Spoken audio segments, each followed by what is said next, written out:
ইরানের সর্বোচ্চ নেতা আয়াতুল্লাহ আলী খামেনির জানাজা ও শেষকৃত্য অনুষ্ঠান নিয়ে দীর্ঘদিন ধরে চলা ধোঁয়াশা ও জল্পনা কল্পনার অবসান ঘটতে যাচ্ছে।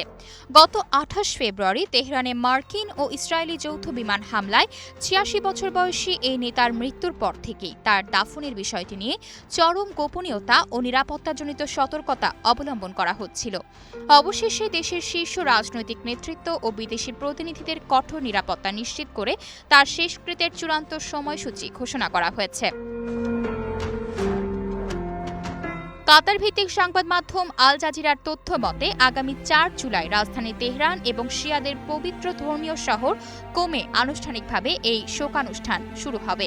এরপর ৯ জুলাই উত্তর পূর্বাঞ্চলের মাসদা শহরে, যা খামেনির জন্মস্থান হিসেবে পরিচিত, সেখানেই তাকে সমাহিত করা হবে। ইরানের সরকারি কর্মকর্তারা ধারণা করছেন প্রিয় নেতাকে শেষ বিদায় জানাতে দেশটির ইতিহাসে অন্যতম বৃহত্তম জনসমাগম ঘটতে যাচ্ছে, যেখানে প্রায় ২ কোটি মানুষের সমাগম হতে পারে।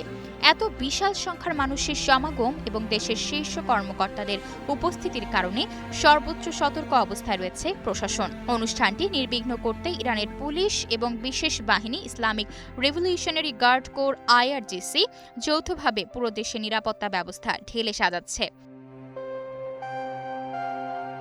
এদিকে কেবল ইরানেই নয়, প্রতিবেশী ইরাকের কারবালাতেও শিয়া সম্প্রদায়ের পবিত্র ধর্মীয় স্থানে খামেনির স্মরণে একটি পৃথক বড় ধরনের শোকানুষ্ঠানের পরিকল্পনা চলছে বলে জানা গেছে। যদিও ইরাক সরকারের পক্ষ থেকে এখনও আনুষ্ঠানিক কোনো নিশ্চিতকরণ পাওয়া যায়নি।